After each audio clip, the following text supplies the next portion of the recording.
उच्च गति अभ्यास खंड 2 गति 80 शब्द प्रति मिनट। डिक्टेशन शुरू होने में समय शेष है 5 सेकंड।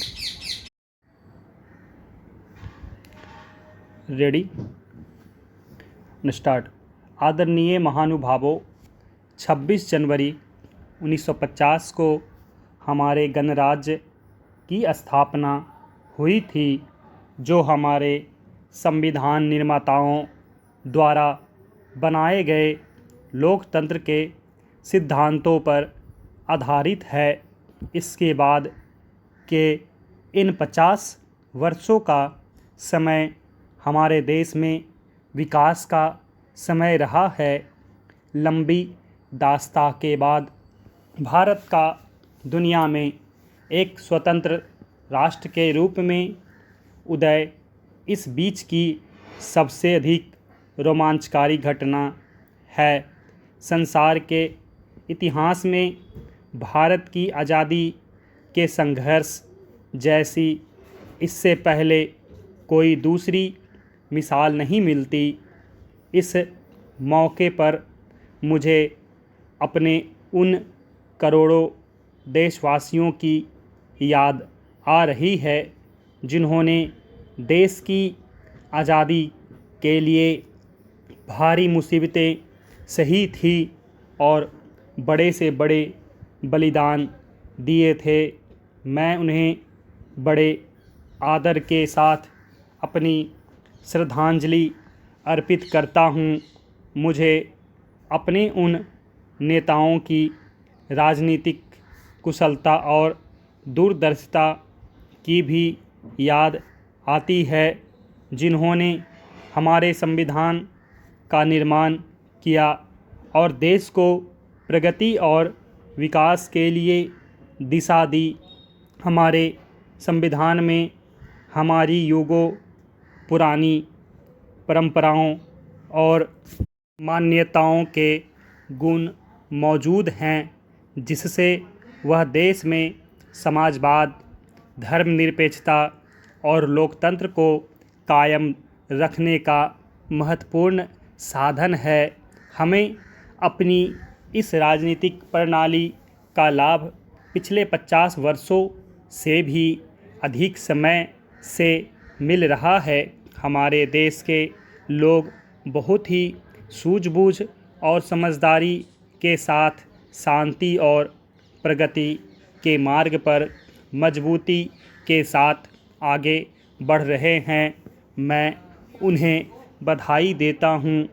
भारत एक ऐसे राष्ट्र के रूप में उभर कर सामने आया है, जिससे संसार में आशाएं बंधती हैं और विश्वास पैदा होता है।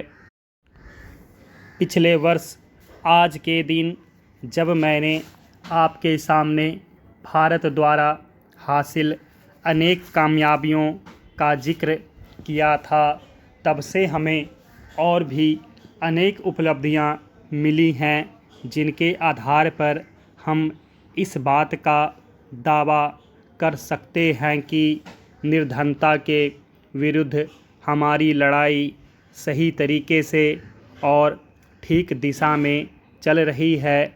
मैं महसूस करता हूँ कि इनमें से कुछ सफलताओं का यहाँ जिक्र करना गैर मुनासिब न होगा।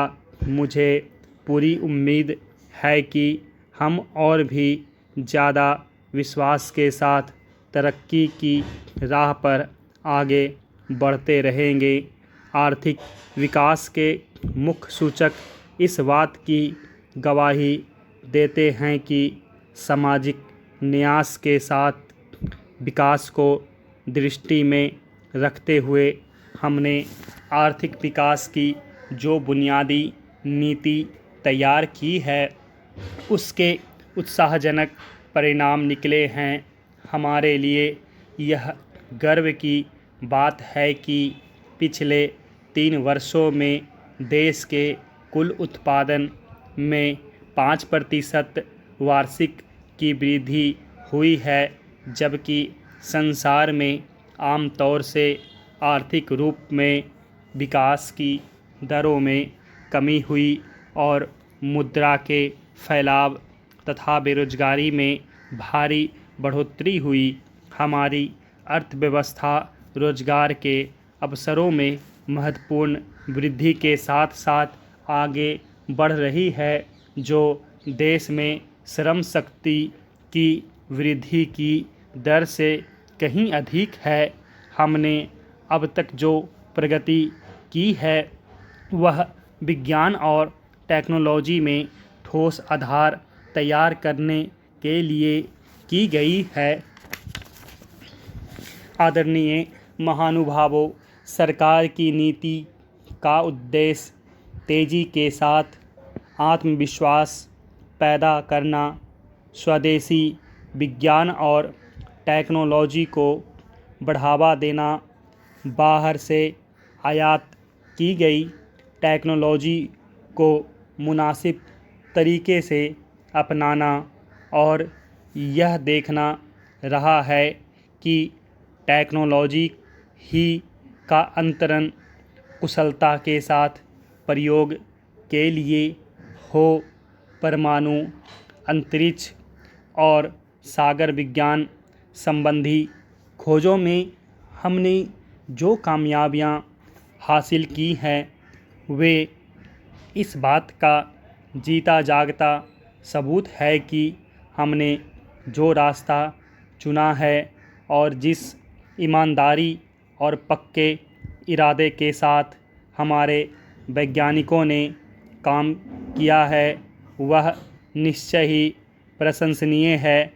पृथ्वी के चारों ओर चक्कर लगाता हुआ इनसेट 1B और बर्फ़ से ढके महाद्वीप पर हमारा तीसरा दक्षिणी ध्रुव अभियान और महासागर की असीम गहराइयों में खोज करने वाला सागर कन्या समुद्री जहाज़ हमारी वे सफलताएं हैं जिन पर हम सब गर्व कर सकते हैं और उनसे प्रेरणा ले सकते हैं।